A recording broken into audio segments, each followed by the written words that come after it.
Assalamualaikum warahmatullahi wabarakatuh. Teman-teman sekalian, kembali lagi dengan saya Ismail Alatas dalam vlog seri sejarah tasawuf atau sufisme. Pada kesempatan kali ini, saya ingin berbicara tentang apa yang biasa disebut oleh antropolog atau sejarawan sebagai the cultural logic of sanctity atau logika kultur kewalian. Apa sih sebenarnya cultural logic of sanctity ini?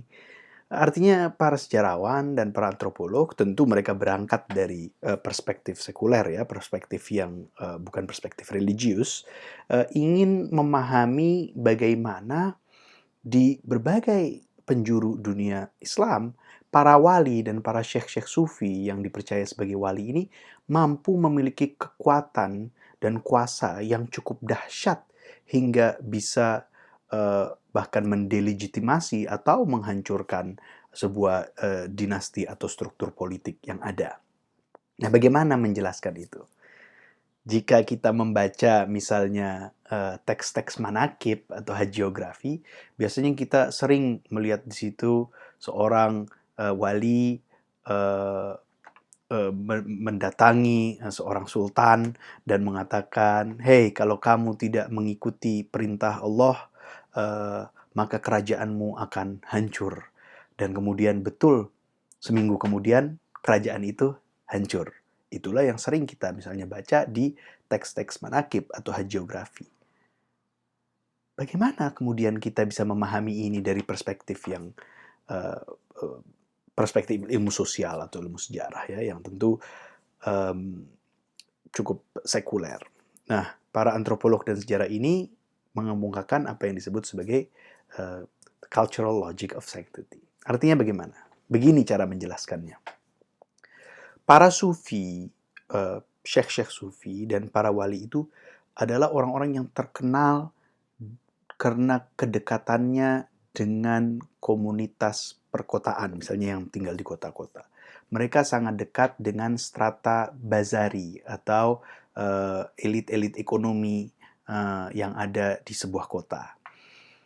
Mereka mendidik para bazaris ini, orang-orang bazar ya, para pedagang, para pengrajin, dan lain-lain, mendidik mereka dalam ajaran Islam, mengajarkan mereka ajaran-ajaran Nabi, dan timbal baliknya para elit ekonomi ini menjadi penyokong utama majelis-majelis para syekh-syekh sufi ini dan para wali ini. Artinya mereka menjadi penyokong zawiyah para sufi, madrasah mereka, majelis taklim mereka yang tentu butuh sokongan dana jika dia akan menjadi sesuatu yang berkesinambungan.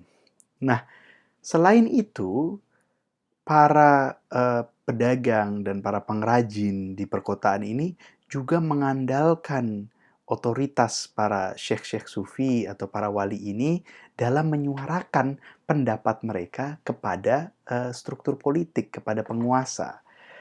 Ingat, ini adalah zaman di mana belum ada institusi seperti parlemen yang mewakili rakyat. Ini adalah zaman di mana raja karena struktur kuasanya bisa semena-mena berbuat apa saja yang dia inginkan. Jika Anda berasal dari sebuah tribe atau sebuah suku, maka Anda bisa mengemukakan kekesalan Anda misalnya terhadap kebijakan penguasa dengan pergi ke Sheikh Gabilah atau kepala suku. Dan biasanya nanti beberapa kepala suku itu akan rapat bersama untuk memprotes kebijakan seorang sultan yang kemudian nanti sultan akan mengubah kebijakan itu karena ada struktur representasinya ya. Misalnya kita masih bisa melihat hal ini, dinamika ini di Saudi Arabia, di Emirat Arab, artinya negara-negara yang berbasis kepada struktur tribalism. Nah, tetapi kalau misalnya Anda orang kota, Anda pengrajin, Anda bazari, biasanya Anda tidak menjadi bagian dari sebuah suku. Lantas bagaimana jika tiba-tiba seorang raja decided out of a sudden untuk menaikkan pajak? Dan Anda tahu bahwa kebijakan itu akan membawa dampak yang negatif untuk bisnis Anda, kemana Anda harus mengadu? Kemana Anda harus berkeluh kesah?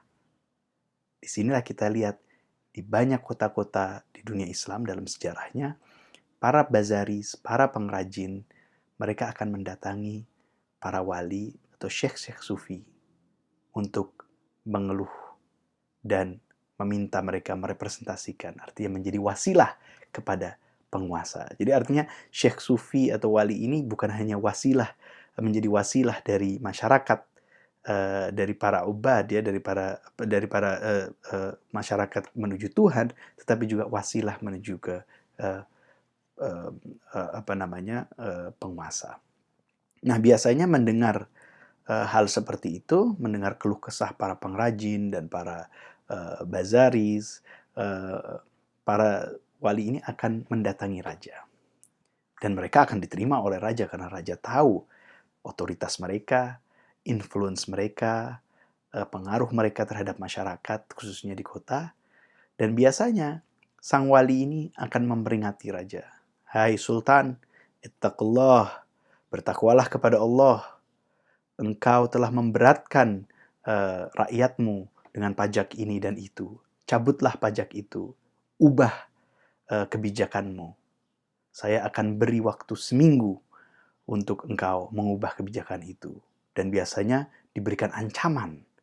Jika engkau tidak mengubah kebijakanmu dalam waktu 1 minggu, maka kerajaanmu akan hancur. Allah Ta'ala akan menghancurkan kerajaanmu. Itu biasanya dialog-dialog antara seorang wali yang merepresentasikan masyarakat rakyat kepada sang penguasa. Biasanya jika sudah diancam seperti itu, penguasa akan takut dan akan mengubah kebijakannya. Dan mengubah kebijakan itu berarti kan si wali ini telah sukses menyuarakan aspirasi rakyat.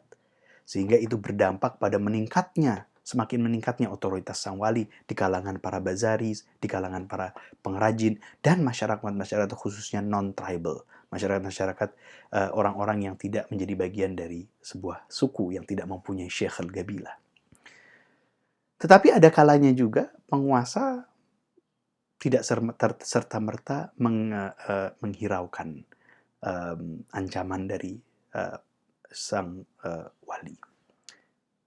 Tetapi kendati pun raja tidak mengikuti tidak mengindahkan ancaman sang wali, bukan berarti orang lain juga tidak mengindahkan. Orang-orang yang percaya kepada doa, kepada kedekatan sang wali kepada Tuhan, sangat mempercayai ancaman-ancaman seperti itu. Orang-orang di bazar, para pengrajin yang sangat dekat kepada para syekh-syekh sufi, kepada para wali, ya kan, yang betul-betul mempercayai bahwa ancaman mereka itu akan betul terwujud, akan sangat takut. Mereka menunggu 1 hari, 2 hari, 3 hari, 4 hari, raja belum lagi mengubah kebijakannya. 5 hari, 6 hari, 1 hari sebelum batas waktu dalam ancaman sang wali, raja tetap tidak mengubah kebijakannya. Hari ke-6, hari ke-7, berbondong-bondong orang-orang bazar dan para pengrajin di kota itu akan hijrah, pindah ke kota yang lain. Karena takut, karena mereka betul-betul percaya bahwa di hari ke-7, jika Sultan tidak mengubah kebijakannya, maka kerajaan itu akan hancur dan akan mendapatkan azab Tuhan. Maka mereka semuanya hijrah, bermigrasi dari kota tersebut. Apa yang terjadi saudara-saudara sekalian jika elit ekonomi sebuah kota atau sebuah negara ramai-ramai hijrah, membawa kekayaan mereka, membawa investasi mereka dan menginvestnya ke tempat lain? Apa yang terjadi pada negara itu? Inilah yang biasa disebut sebagai capital flight. Inilah yang disebut sebagai brain drain. Tentu hal itu akan membawa dampak yang sangat signifikan, sangat negatif kepada kerajaan atau kota tersebut. Tanpa elit ekonomi, tanpa bazari dan pengrajin, kehidupan ekonomi negara itu hancur, dan dengan sendirinya negara pun juga bisa tumbang. Maka warning atau ancaman dari sang wali menjadi self-fulfilling prophecy, menjadi sebuah ramalan yang menjadi kenyataan dengan sendirinya. Hal ini karena masyarakat percaya pada kekuatan wali, sehingga itu menjadikan wali sebagai aktor politik yang sangat penting yang mampu menyuarakan aspirasi rakyat. Dan bagaimana mereka bisa percaya dengan kekuatan wali yang luar biasa? Karena manakib dan hagiografi. Karena anekdot-anekdot dan cerita-cerita karomat para wali ini tersebar di kalangan masyarakat. Direproduksi secara terus-menerus di setiap komunitas. Sehingga betul-betul yang namanya kuasa wali, ya kan, otoritas wali menjadi sesuatu yang sangat dipercaya.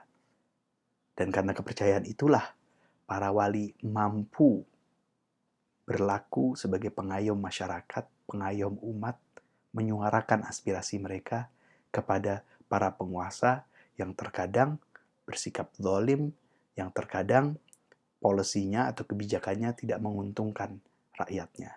Jadi di sini ada check and balance antara sultan, penguasa, dan rakyat melalui mediasi para wali dan para syekh sufi. Mungkin itu saja yang bisa saya sampaikan pada kesempatan ini. Nantikan vlog-vlog selanjutnya.